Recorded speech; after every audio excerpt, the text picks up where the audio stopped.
क्या सिखाना चाहते हैं। और यहाँ तक कि हर जुमा, हर फ्राइडे को हम सूरा अल कहफ पढ़ते हैं, पर हमें इसका मतलब तक पता नहीं होता। भाई तू मुस्लिम है ना? हाँ। अच्छा, सूरा कहफ के बारे में बता।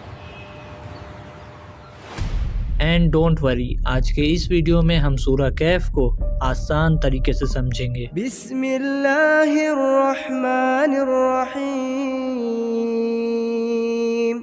अब सूरा कहफ को समझने से पहले हमें इसके पीछे की कुछ स्टोरीज को समझना पड़ेगा कि आखिर ये सूरा कब, कहाँ और किस सिचुएशन पर नाजिल हुई। ये वो वक्त था जब इस्लाम अपने पहले दौर में था। नबी सल्लल्लाहु अलैहि वसल्लम लोगों तक अल्लाह का पैगाम पहुंचाना स्टार्ट ही किए थे, लेकिन कुरैश के लोग उनके खिलाफ हो गए थे। ये मोहम्मद हमारे बाप दादा के दीन को गलत कह रहा है।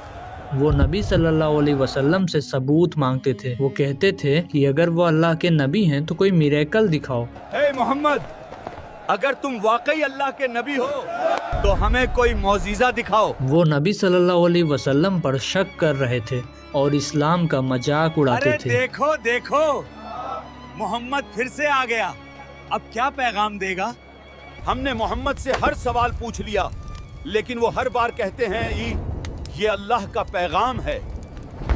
उन्हें बिल्कुल भी समझ नहीं आ रहा था कि आखिर मोहम्मद सल्लल्लाहु अलैहि वसल्लम का इल्म कहाँ से आ रहा है। तो इसीलिए कुरैश के कुछ लोग एक प्लान बनाते हैं। हमें समझ नहीं आ रहा उसका इल्म कहाँ से आ रहा है। चलो चलते हैं उस यहूदी उल्मा के पास, वही मोहम्मद का राज बताएंगे। अब वो मदीना जाकर यहूदी स्कॉलर से मिलते हैं, क्योंकि यहूदी स्कॉलर्स के पास पुरानी किताबें थी, तौरात और ज़बूर। वहाँ जाके उन्होंने नबी सल्लल्लाहु अलैहि वसल्लम के बारे में सब कुछ बताया, उनकी दावत के बारे में, उनके पैगाम के बारे में। हमारे शहर में एक आदमी है जो खुद को नबी कहता है, हमें कैसे पता चलेगा कि वो सच बोल रहा है? इतना सुनने के बाद यहूदी स्कॉलर ने कहा,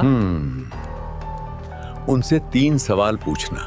उनसे 3 सवाल पूछना। पहला, उन जवानों के बारे में पूछना जो अपने दीन को बचाने के लिए एक गुफा में चले गए थे। और दूसरा सवाल उस आदमी के बारे में पूछना जो पूरी दुनिया ट्रैवल करता रहा, जुल्करनैन। और तीसरा सवाल रूह के बारे में पूछना। अगर नबी सल्लल्लाहु अलैहि वसल्लम इन तीनों सवालों के सही जवाब दे देते हैं तो वो वाकई अल्लाह के नबी हैं। अगर वो इन तीनों सवालों का सही जवाब देते हैं तो वो वाकई अल्लाह के पैगंबर हैं, और अगर नहीं तो समझ लेना वो अपनी तरफ से बातें करते हैं। अब कुरैश के लोग खुद